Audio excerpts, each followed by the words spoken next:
Hello and welcome. It's Wednesday the 28th of August 2024 and this is Simon Says Sci-Fi for the Legend of the Traveling TARDIS. There is a lot of talk at the moment of NASA returning to the moon and then moving on to Mars. I would like to acknowledge the work women scientists have put into the development of space travel and more. The influence of women in science is not promoted nearly as much as it should be, in my opinion. An early example is Ada Lovelace, who worked with Charles Babbage at the birth of computers.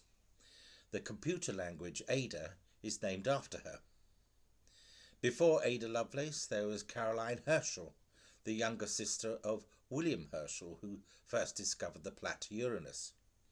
Caroline is credited with discovering several comets. Moving forward to space travel, Nancy Roman was an American astronomer who became the first female executive at NASA. She was the first chief of astronomy during the 1960s and 70s. Yes, during the Apollo missions and Neil Armstrong landing on the moon. Today, Dr. Nicola Fox is the British-born head of science at NASA. She is overseeing the next missions to the moon and planning future exploration of Mars. She studied at Imperial College London, where she met Dame Maggie Ardan Pocock, known to many as one of the presenters of The Sky at Night. Dame Maggie was the first black female president of the Royal Society.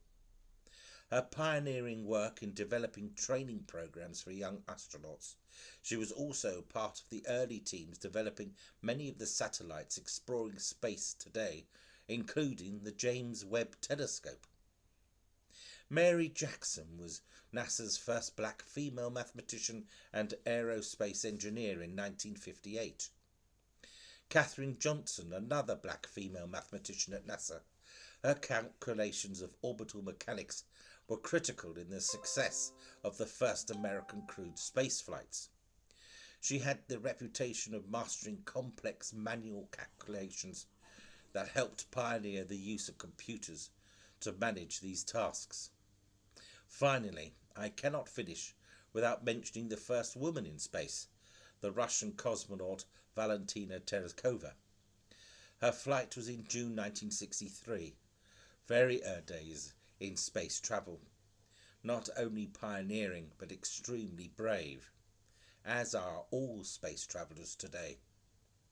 Thank you for listening. Until the next time, toodle pip.